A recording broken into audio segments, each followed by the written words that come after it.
আপনি যদি আয়ুষ্মান ভারত কার্ডের জন্য ফর্ম জমা দিয়ে থাকেন তাহলে এখন স্ট্যাটাস চেক করে দেখে নিন যে কার কার নাম আইডেন্টিফাই হয়েছে, কার কার্ডটা আইডেন্টিফাই হয়নি এবং কার্ডটা এখনও পেন্ডিংয়ে পড়ে রয়েছে। তো চলুন দেখে নেওয়া যাক। তো বন্ধুরা, প্রথমে নিজের ফোনে ক্রোম ব্রাউজারটি ওপেন করে নেবে। ওপেন করার পর এখানে সার্চ বারে সার্চ করবে PMJAY লিখে। এটি সার্চ করলে তোমাদের সামনে PMJAY বেনিফিশিয়ারি পোর্টালটি পেয়ে যাবে প্রথমেই দেখতে।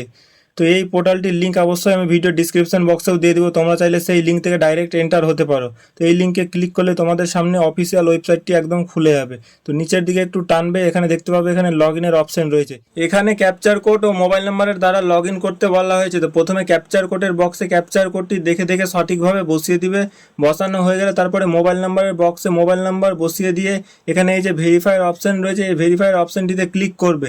এটিতে ক্লিক করলেই তোমার সেই মোবাইল নাম্বারে ওটিপি চলে যাবে। ওটিপি বসিয়ে দিয়ে লগ ইন করে নেবে। লগ ইন হয়ে গেলে এখানে প্রথমে যে অপশনটি রয়েছে স্কিম চুজ করতে বলা হয়েছে। তো এখানে PMJAY এর যে অপশনটি রয়েছে সেটি চুজ করে নেবে। চুজ করার পর নেক্সট এখানে স্টেটের নাম দিতে বলা হয়েছে।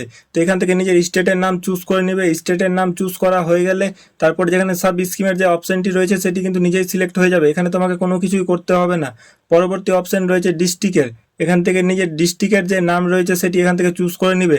ডিস্ট্রিক্টের নাম চুজ করা হয়ে গেলে তারপর এখানে সার্চ বাই লেখা যে অপশনটি রয়েছে এটিতে ক্লিক করবে। এইটিতে ক্লিক করলে তোমার সামনে 4টি ডকুমেন্টসের নাম শো করবে। এই 4টির মধ্যে যে কোনো একটি ডকুমেন্টসের নাম্বার দিয়ে তুমি তোমার আবেদনের স্ট্যাটাস চেক করে নিতে পারবে।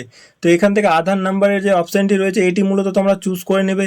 এটি চুজ করা হয়ে গেলে তারপর এখানে আধার নাম্বারের বক্সে আধার নাম্বার বসিয়ে দিয়ে ক্যাপচার কোডের বক্সে ক্যাপচার কোড বসিয়ে দিবে। ক্যাপচার কোডটি বসানো হয়ে গেলে নিচে যে সার্চের আইকন রয়েছে এটিতে ক্লিক করবে। তারপরে একটু লোডিং নিয়ে এখানে দেখবে লেখা রয়েছে ওয়ান ফ্যামিলি ফাউন্ড। তারপরে নিচের দিকে স্ক্রল করবে, এখানে তোমার পরিবারের প্রত্যেকটি সদস্যের নাম দেখতে পাবে লেখা রয়েছে এবং নামের পাশে দেখতে পাবে লেখা রয়েছে তাদের আবেদনগুলির বর্তমান স্ট্যাটাস কি রয়েছে। এই রকমের ইনফরমেটিভ ভিডিও পেতে অবশ্যই পেজটি ফলো করে নেবে। আর হ্যাঁ, ভিডিওটি অবশ্যই পরিবার এবং বন্ধুদের সাথে শেয়ার করে দেবে।